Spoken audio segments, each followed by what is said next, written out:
જય શ્રી કૃષ્ણ. રાધે રાધે. રાધે સત્સંગમાં સત્સંગનું રસપાન કરતા બધા જ આત્મીયજનો, શ્રી વલ્લભની પ્રેરણાથી પ્રેરાઈને રાધે સત્સંગમાં આજે આપણે એક સુંદર ભગવદ્ વાર્તા કરીશું કે કુંભનદાસજી પ્રભુ વિના એક ક્ષણ પણ કેવા રહી શકતા નહોતા, કેવો વિરહ તેમને સતાવતો હતો. તે પહેલાં આપે જો રાધે સત્સંગ ચેનલ સબસ્ક્રાઈબ ન કરી હોય તો સબસ્ક્રાઈબ કરી દેશો, જેથી નિત્ય સત્સંગની જાણ આપને થઈ શકે. પ્રિયજનો, એક વખત શ્રી ગુસાઈજીએ કુંભનદાસજીને બોલાવીને કહ્યું, કુંભનદાસજી. તો કુંભનદાસજી કહે, હા મહારાજ, કેમ છો? તો કહે, પ્રભુ કૃપા નિદાન, આપ જેવા ધણીનો શ્રીહસ્ત જેના માથે હોય એના ઘરમાં તો આનંદ મંગલ જ હોય ને. આપનાથી શું છુપાવું? આ મારા માટીના ખેતરની માટીવાળા કપડાં જોયા, આને બદલવાનો સમય પણ મને ન આપ્યો. અને આને આપ જરા સૂંઘો તો ખરા. આવું કુંભનદાસજી અત્યંત રસાવેશમાં આવી ગયા અને કહ્યું, પોતે શું કરી રહ્યા છે ભાન પણ ન રહ્યું. પોતાની પહેરેલી બંડીનું એક પડખું ઊંચું કરી શ્રી પ્રભુચરણ ગુસાઈજીની નાસિકા સુધી ધર્યું. શ્રી ગુસાઈજી પ્રેમપૂર્વક વાંકા વળીને તે વસ્ત્રને સૂંઘ્યું. અરે હા, આમાંથી તો સોંધા અત્તરની સુગંધ આવી રહી છે, બિલકુલ એવી છે જે શ્રી ગોવર્ધન. અરે બસ બસ, મારા ખોરામાં બેસીને રમી રહ્યા હતા. ઉત્થાપનનો શંખનાદ સાંભળતા જ ભાગીને મંદિરમાં આવીને બેઠા. હવે આપ જ બતાવો કે મારું મંગલ થવામાં શું બાકી રહ્યું. આવા પરમ અને અદ્વિતીય ભક્તનો સહવાસ પામીને સ્વામીને શ્રી ગુસાઈજી પુલકિત થઈ ગયા. વધુ સત્સંગ કરવાની લાલચે આપ શ્રીએ વાતને આગળ વધારી કે હવે પછી અહીં તમારું શું કામ છે? તમને તો ઘેર બેઠા દર્શન થાય છે, શા માટે આવ્યા છો? તો કુંભનદાસજી કહ્યું, વાહ મહારાજ, આપે પણ ખૂબ કહ્યું કે ઘેર બેઠા દર્શન આપે છે એ તો નટખટ પોતાની મરજીથી આપે છે. જો જે દિવસે એના મનમાં બીજે ક્યાંય જવાનો તુક્કો સૂજ્યો ને, એ દિવસે એને મારી યાદ પણ નહીં આવે. જ્યારે મંદિરમાં તો એ આપની કાનીથી બિરાજે છે ને, એટલે એને છૂટકો જ નથી દર્શન દીધા વગર. અને એને અહીં તો આવવું જ પડે. મારાથી એ નિયમ કઈ રીતે ચૂકાય? ગમે તેવી સ્થિતિમાં પણ મારા છેલ્લા શ્વાસ સુધી હું નિયમ ન મૂકું એટલા જ આશીર્વાદ મને આપો કૃપાનાથ. આ સાંભળીને શ્રી ગુસાઈજી થોડી ક્ષણો માટે અનુસંધાન ખોઈ બેઠા, ગંભીરતાપૂર્વક મૌન ધારણ કર્યું. શ્રી ગુસાઈજીનું મૌન જોયું તો કુંભનદાસજી પણ થોડા ક્ષોભેલા થઈ ગયા. કુંભનદાસજી પૂછે છે કે પ્રભુ, કોઈ વાત તો છે, આપ શું વિચારી રહ્યા છો? મને કહો તો ખરા. કુંભનદાસજી, વાત જાણે એમ છે કે અમે 5મી વાર ગુજરાતના પ્રવાસે જઈ રહ્યા છીએ. અનેક ભગવદીઓનો ત્યાં મિલાપ થશે, અનેક દૈવી જીવો શરણે આવશે, જવું તો પડશે જ. કૃપાનાથ, આ તો બહુ સારું છે, એમાં આટલા મૂંઝાવાનું શું? આવું કુંભનદાસે કહ્યું. તો શ્રી ગુસાઈજીએ કહ્યું, મારી એવી ઈચ્છા છે કે તમે પણ યાત્રામાં અમારી સાથે ચાલો. તમારા સંગમાં અમારો સમય પણ સારી રીતે વ્યતીત થશે અને વૈષ્ણવોને પણ તમારો લાભ મળશે. વળી અમે એમ પણ સાંભળ્યું છે કે તમારે દ્રવ્યનો ઘણો સંકોચ છે. પરગામમાં સાધન સંપન્ન વૈષ્ણવો ઘણા વસે છે, એમના દ્વારા તમને કંઈક ભેટ પણ મળી રહેશે. તમે અમારી સાથે ચાલો તો સારું. શ્રી ગુસાઈજીએ કાળજું કઠણ કરીને પોતાના મનની વાત કહી જ દીધી. કુંભનદાસજીને ફાર પડી. મૌન ધારણ કરવાનો વારો એમનો આવ્યો. નીચું જોઈને નખથી ભોંય ખોતરવા લાગ્યા. થોડી વાર વિચારી ગયા, પછી મૌન તોડ્યું. મહારાજ, આપની સામે અમારાથી વધુ શું બોલાય? આપ જેવી આજ્ઞા. અમારે કરવું જોઈએ. આપ તો અંતર્યામી છો, જે કંઈ કરશો એ સમજી વિચારી અમારા ભલા માટે તો કરશો. અને એટલામાં તો ઉત્થાપનના દર્શનના ખબર આવ્યા. શ્રી ગુસાઈજી સ્નાન કરવા પધાર્યા. કુંભનદાસજી દર્શન કરવા મંદિરમાં ગયા. ઉત્થાપનથી શયન સુધીની સેવામાં પહોંચી ગુસાઈજી ફરીથી બેઠકમાં પધાર્યા અને ત્યારે કુંભનદાસજીને બોલાવીને કહ્યું, હવે તમે તમારા ઘેર જાઓ. સવારે બધાથી વિદાય લઈને આવજો. આપણે રાજભોગની આરતી પછી પ્રવાસ માટે પ્રયાણ કરવાનું છે. કુંભનદાસજી પોતાના ઘરે આવ્યા. ઘરે તો આવ્યા પણ સૂન મૂન બનીને બેઠા. આવતીકાલે શ્રી ગુસાઈજી સાથે પ્રવાસમાં જવાની વાત કરી બધા હરખાયા, પણ ચૂપ રહ્યા એકમાત્ર ચતુર્ભુજ દાસ. એમને આ વાત રૂચી નહીં. છતાંય શ્રી ગુસાઈજી ઉપર અને પોતાના પિતા ઉપર તેમને સંપૂર્ણ વિશ્વાસ હતો. જે કંઈ થઈ રહ્યું છે શ્રી હરિની લીલા હશે એમ સમજ્યા. સંમતિ પણ ન દર્શાવી, વિરોધ પણ ન કર્યો. બધા તો રાજી રાજી થઈ ગયા. સૌને આશા બંધાઈ કે પરગામના વૈષ્ણવ કોઈને કોઈ ભેટ આપશે અને એમની નાણાં ભીડ ઓછી થશે. હવે બીજા દિવસે સવારે કુંભનદાસજી રાજભોગના સમય મંદિર પહોંચ્યા. શ્રી ગોરધનધર પ્રભુના મન ભરીને દર્શન કર્યા. દર્શન કરતા કરતા શ્રીનાથજીને ઠપકો પણ આપ્યો, એ લાલા એ તુને આછી નહીં કી, मुको दूर भगाए के तो को किनके संग नाटक खेलनो है?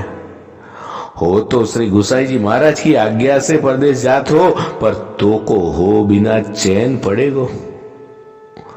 कौन के खेत में छाक लीला करोगे, कौन के संग आंख मिचोली खेलोगे, कौन की गोदी में बैठ के चिकनी चुपड़ी बातें करोगे? अरे बेचर की रोटी और टीटी का साग कहां से लाएगो? ये बात और है, मैं तेरे संग ग्वालिन को मार्ग रोकवे को न आ सकूं, परंतु तू तो खेत पे आई सके न लाला। तू इतनो कठोर मत बन, इतनो सारो मक्खान आरोगत है, फिर भी तेरो हृदय इतनो कठोर क्यों है? मक्खन खाने वाले का हृदय कैसा हो? श्री गुसाई जी महाराज को कहा कही कि मोको द्रव्य चाहिए, ये सब तेरी ही तो करामत है, अब तेरो जिया वृद्ध से भर गयो है। ऐसा कहता कहता तो कुंभनदास जी रडू रडू थई गया। अप्सरा कुंड पर पड़ाव राख्यो હતો અને અહીંથી દ્વારકા જવાનું હતું। શ્રી ગુસાઈજીની આજ્ઞાથી કુંભનદાસજી અપ્સરા કુંડ પર આવી પહોંચ્યા। કુંભનદાસજી વિચારવા લાગ્યા, હવે શું કરવું? કેટલા મહિના સુધી દર્શન નહીં થાય? कहिए कहा कहिए कई होय, प्राणनाथ विचुरन की वेदन जानत नहीं न कोई। श्री गुसाई जी पधार्या, तेओ पर थोड़ा गंभीर तो हता ज। एक घटादार वृक्ष नीचे कुंभनदास जी ने विश्रांति लई रह्या था। श्री गुसाई जी अंदर पालमा पड़ेला हता। कुंभनदास जी एक की टसे मंदिर तरफ जोई रह्या हता। उत्थापनનો સમય થયો। દર્શનની તીવ્ર તાલાવેલી વધી, શંખનાદ થયો। કુંભનદાસજીના નેત્રોમાંથી અશ્રુ ધારાઓ વહેવા લાગી। તેમનું સંપૂર્ણ શરીર કંપવા લાગ્યું। વિરહ એની ચરમ સીમાએ પહોંચ્યો। છાતી ફાટ ફાટ થવા લાગી, હૈયામાં અગન જાર લાગી અને તણખા શબ્દો બનીને બહાર નીકળવા लाग्યા। કીતે દિન વહેજુ ગયે બિનુ દેખે। कुंभनदास जी अत्यंत विरहातुर हृदय सारंग राग में पद गायु। पालनी बारी में पर्दो ऊंचो करी प्रभुचरण श्री गुसाई जी आ पद सांभળી રહ્યા था। परम कृपारु श्री वल्लभ नंदन थी कुंभनदास जी नो आ विरह सहन न थयो। बार पधारिया आप श्री जुए छे तो कुंभनदास जी ना बन्ने नेत्रोमांथी अश्रुनी धाराओ वही रही छे। श्री गुसाई जी ने पोताना समक्ष उभेला जोईने कुंभनदास जी ना घरे डूमो भरायो। नाना बाळकनी जेम द्रुसके द्रुसके रडी पड्या। बंडीनी बाई थी आंखों ने नाक लूसता लूसता भांगी पड्या। हृदयनो स्वर वनराजी ने बेदी गयो। शिलाओ नरम पड़ी, मोल्लाओ टौकता अटकी गया।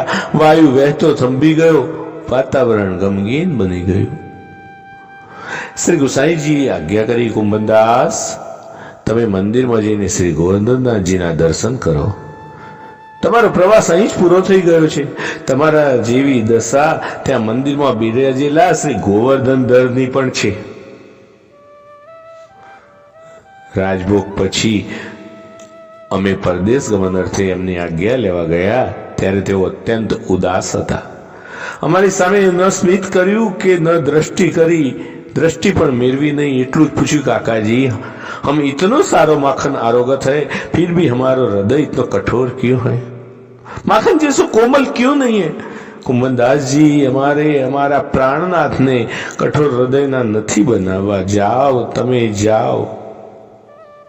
कुंभनदास हवे समय न बगाड़ो, तमारा वगर ज अमे परदेश प्रयाण करीशुं। तमने बंनेने अमे आजे डूबव्या छे। लौकिक द्रव्य तो तमारे मन माटी समान छे। કોઈ શંકા નથી. તમારું સ્થાન શ્રી હરિની લીલા સિવાય બીજે ક્યાંય નથી. તમારા અંતઃકરણમાં નિકુંજ નાયક સમાયેલા છે. જાઓ, જલ્દી જાઓ, જલ્દી જાઓ, ભાગીને જાઓ. માખણ જેવા કોમર હૃદયવાળા ગોવર્ધન દર તમારી બેચેનીપૂર્વક રાહ જોઈ રહ્યા છે. ચિંતા નહીં કરતા. તમે મંદિરમાં નહીં પહોંચો ત્યાં સુધી તમારા પ્રાણપ્રિય ટેરો નહીં આવવા દે. અને શ્રી ગુસાઈજીએ કુંભનદાસજીની પીઠ થાબડી અને તેમને છાતી સરસા ચાંપ્યા. સ્વામી અને સેવકના એકાકાર થવાનું આ દૃશ્ય અતિ દુર્લભ, અતિ અદ્ભુત હતું. કુંભનદાસજીએ વાંકા વરી શ્રી ગુસાઈજીની ચરણરજ મસ્તકે ચડાવી એમના રોમ રોમમાં શીતળતા છવાવા લાગી. શ્રી ગુસાઈજીના નેત્રોમાંથી મહામૂલા 2 અશ્રુ બિંદુઓ બહાર ડોકાવા લાગ્યા. ઉપરણાના છેડા વડે લુછિયાનો હાથ પકડી લીધો અને 4 ડગલા મંદિરની દિશા તરફ ચાલી હરવેથી ધક્કો મારીને એમને રવાના કર્યા. કુંભનદાસજી મુઠ્ઠી વારીને દોડ્યા છે અને મુઠ્ઠી વારીને દોડ્યા મંદિરની દિશા તરફ.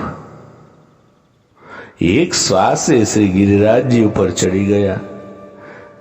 મંદિરમાં પ્રવેશ્યા. એ સમયે દર્શનના કિવાડ ખુલ્યા.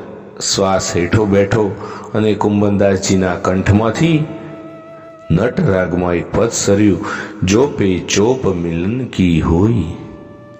પ્રિયજનો, આ સુંદર વાર્તા પ્રસંગ, આ સુંદર ભગવત પ્રસંગ સાથે આજના સત્સંગને શ્રી વલ્લભના ચરણોમાં સમર્પિત કરી અત્રે વિરામ લઈએ. ફરી મળીશું રાધે સત્સંગમાં નવા સત્સંગ સાથે. જય શ્રી કૃષ્ણ. રાધે.